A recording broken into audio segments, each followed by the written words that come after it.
auditions where people would come along and they'd just try out. And it was very much like Australian Idol.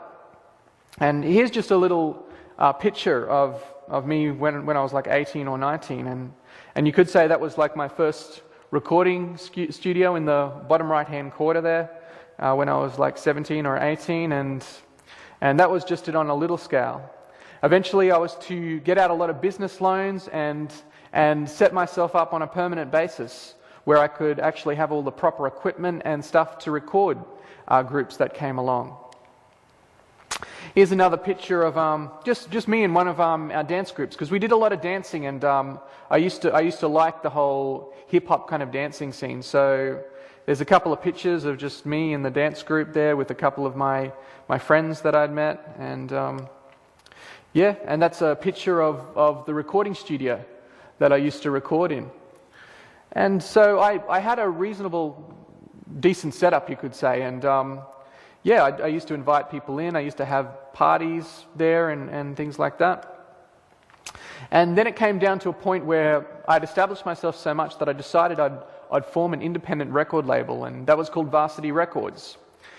And after that, I started to just hold these auditions in the radio and just get people to come in and try out. And it was very much similar to that whole Australian Idol thing, which I'm sure many of you have seen.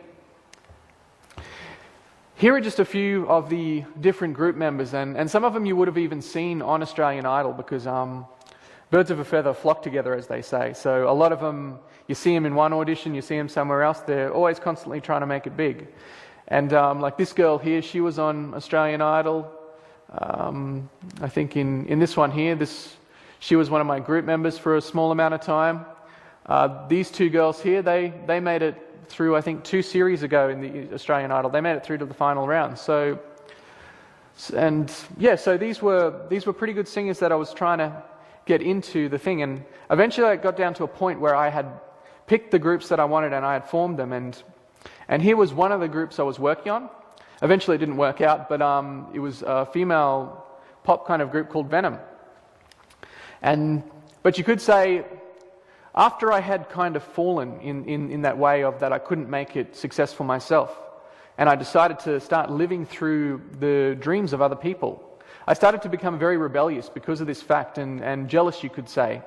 So I started going into the whole rap scene and the R&B and hip-hop kind of scene, and that was the music that I began pursuing. And this, you could say, was the cream of Varsity Records, this group here. It's called Urban Touch. And they were great boys. They were really passionate about their music, and they loved everything they did. And for a good amount of time there, they were really faithful to wanting this to succeed. And here's a few more pictures of a couple of my friends.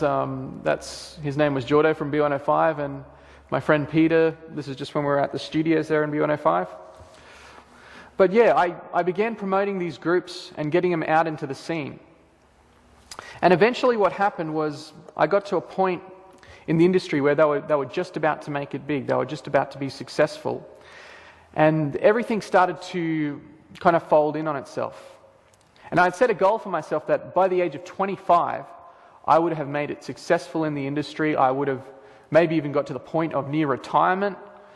But yeah, I would just be ready I would have had fulfilled that goal. And that's what I was aiming for, that age of 25. And I was even going to the extent that if I hadn't made it by then, that I was willing to commit suicide over it. And the other thing about being in the industry is you want to hang around a lot of people that are involved in the same stuff as you. So through my parents, they were connected to a group called Savage Garden through a friend of my mum's. And yeah, so I got invited to a lot of their concerts, and sometimes we got to go there in a limo and just things like that which make you feel special, and that even helped to drive that dream. There's another picture of them at a private concert that they were playing at Warner Brothers Movie World. Here's some other groups. These are just some people that I met in the industry in different programs and seminars I went to. There's Brooks Satchwell, a couple of I didn't really know them, but I just took a photo with them anyway. Group Cherry. I don't think they really came to much in the end, but yeah, these were just some of the people that I got to see. And as I was going into this whole music lifestyle, the things of the world really draw you in. You have this idea that when you reach this level, when you have all the possessions they have, the fame, the friends, that you're going to reach this perfect bliss of happiness. And that, a lot of the times I was aiming for that. I'd buy like cars and bikes. I'd go through all the toys. I'd have all the different things that a lot of people would desire. And I'd stay in resorts, and we'd film a lot of clips and things like that in just resorts that would hire out. But yeah, everything that a lot of people could want, I had in regards to this. But the one thing I didn't have was happiness. Now I'm just going to show a brief little thing.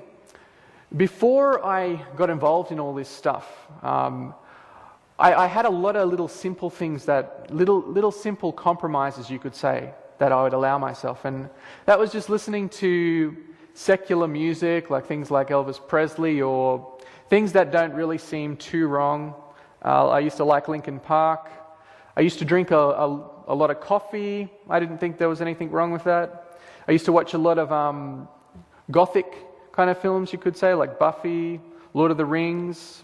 Used to listen to different groups that gave a bit of a gothic feel, rap, R&B, hip-hop. I used to like a lot of different kinds of music. Used to play a lot of Xbox, things like that. Just things you don't really think too much of, that there isn't too much that's wrong with them. And there I've just got a few listed there.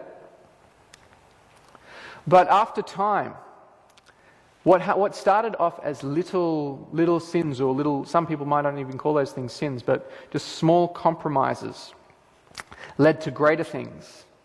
It led me to become involved in occult themes, into hardcore rap, into smoking, drinking, drugs, just all these different things. And it was just by those small compromises at the start.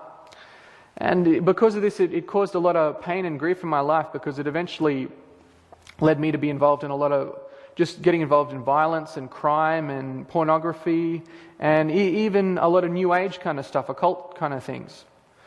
So I just praise the Lord that He led me out of that whole industry, and it was a hard road for Him to lead me out. It was a lot of the times when I had near-death experiences and I had demonic attacks and things like that. But eventually the Lord led me out, and praise His holy name for that, because I just think if I had died at any time during that process, then I would have been eternally lost. So I have Him to praise for that. So that's what we're going to be doing today. We're going to be having a look at why this whole music industry is such a controlling factor, and why does it have such an influence on all of our youth today. But first, we're going to take a look at the origins of the music industry and where it came from, and just get a brief little history about it. Did you know that music is mentioned over 800 times in the Bible? Over 200 times we are commanded to sing to God. So do you think that music could have a pretty important role in our lives? Yes. Music isn't all bad. Music is a powerful tool in the eyes of God. In Ellen White's